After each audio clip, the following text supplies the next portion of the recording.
ஆவடியில் இரவு நேரங்களில் அடிக்கடி மின்வெட்டு ஏற்படும் நிலையில் பொதுமக்கள் கடும் அவதிக்கு ஆளாகி வருகின்றனர். மின்வெட்டுகளை தவிர்க்க நிலுவையில் உள்ள துணை மின் நிலைய கட்டுமான பணிகளை வேகப்படுத்த வேண்டும் என்றும் காலி பணியிடங்களை நிரப்ப வேண்டும் என்றும் அப்பகுதி மக்கள் கோரிக்கை விடுத்துள்ளனர். ஆவடியைச் சேர்ந்த பொதுமக்கள் கூறும்போது, சத்தியமூர்த்தி நகரில் 110 கிலோ வாட்டை 230 கிலோ வாட்டாக திறன் உயர்த்தும் பணியையும், கோவர்தனகிரியில் 110 கிலோ வாட் துணை மின் நிலைய கட்டுமான பணிகளையும் விரைந்து முடிக்க வேண்டும் என்று வலியுறுத்தியுள்ளனர். இந்த 2 திட்டமும் செயல்பாட்டுக்கு முழுமையடைந்து செயல்பாட்டுக்கு வறுமையானால் இந்த ஆவடி மின்கோட்டத்தில் 90% மின்தடையோ லோ வோல்டேஜ் இருப்பதற்கான வாய்ப்பு கிடையாது.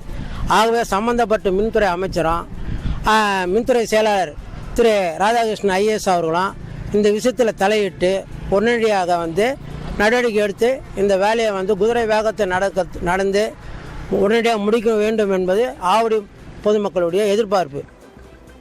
இந்நிலையில் மின்வாரியத்தில் உள்ள காலி பணியிடங்கள் குறித்தும் இரு துணை மின் நிலைய பணிகள் குறித்தும் முதல்வர் மற்றும் அமைச்சரை சந்தித்து வலியுறுத்த உள்ளதாக ஆவடி சட்டமன்ற உறுப்பினர் ரமேஷ் கூறினார். இந்த 2 காரியத்தையும் நாங்கள் மாண்புமிகு அமைச்சரிடத்தில் அது துரிதப்படுத்துவதற்கான வேலைகளை நாங்கள் சமர்ப்பிக்க இருக்கிறோம். கொஞ்சம் ரிக்வெஸ்ட் பண்ணுறாங்க, இந்த காலியான இடங்கள்லாம் நிரப்புவதற்கு எனக்கு ஒரு அறிக்கையாக கொடுங்க சொல்லியிருக்கிறேன். அந்த அறிக்கையை நாங்கள் எலக்ட்ரிசிட்டி அமைச்சரிடத்திலும் மாண்புமிகு முதலமைச்சர் இடத்திலும் நாங்கள் இந்த அறிக்கையை சமர்ப்பித்து நீங்கள் சொன்னபடியே அந்த மீதியான இடங்களெல்லாம் நிரப்ப துரிதமாய் செயல்படுவோம். இன்னும் 6 முதல் 8 மாதங்களுக்குள் இரு துணை நிலையங்களும் பயன்பாட்டிற்கு வரும் என்றும், ஊழியர்கள் பற்றாக்குறை குறித்து மின்சார வாரிய மேலிடத்திற்கு தகவல் தெரிவிக்கப்பட்டுள்ளது என்றும் ஆவடி கோட்ட செயற்பொறியாளர் கூறியுள்ளார்.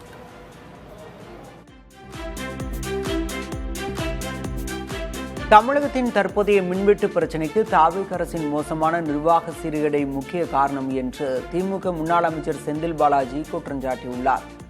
மாநிலத்தில் 6 முதல் 12 மணி நேரம் வரை மின்வெட்டு நீடிப்பதால் நள்ளிரவிலும் பொதுமக்கள் வீதிக்கு போராடும் அவலம் ஏற்பட்டுள்ளதாகவும், மாற்றத்தை தருவேன் என்று கூறி பதவியேற்ற முதல்வர் மின்சாரத்துறையை திறம்பட கையாளாமல் தவிப்பதாகவும் செந்தில் பாலாஜி விமர்சித்துள்ளார்.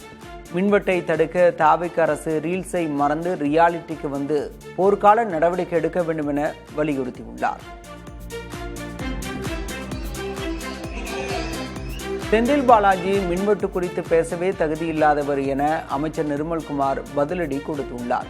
மதுரை மேலூரில் மாற்றுக் கட்சியினர் தாவேகவில் இணையும் நிகழ்ச்சி நடைபெற்றது. அதில் பங்கேற்ற பின்னர் செய்தியாளர்களிடம் பேசிய நிர்மல்குமார், மின்சார கட்டமைப்பில் தமிழகம் 12 ஆண்டுகள் பின்னோக்கி உள்ளதாகவும், மின்வாரிய கட்டமைப்புகளை சீரமைக்கும் வேலை நடைபெற்று வருவதாகவும் கூறினார்.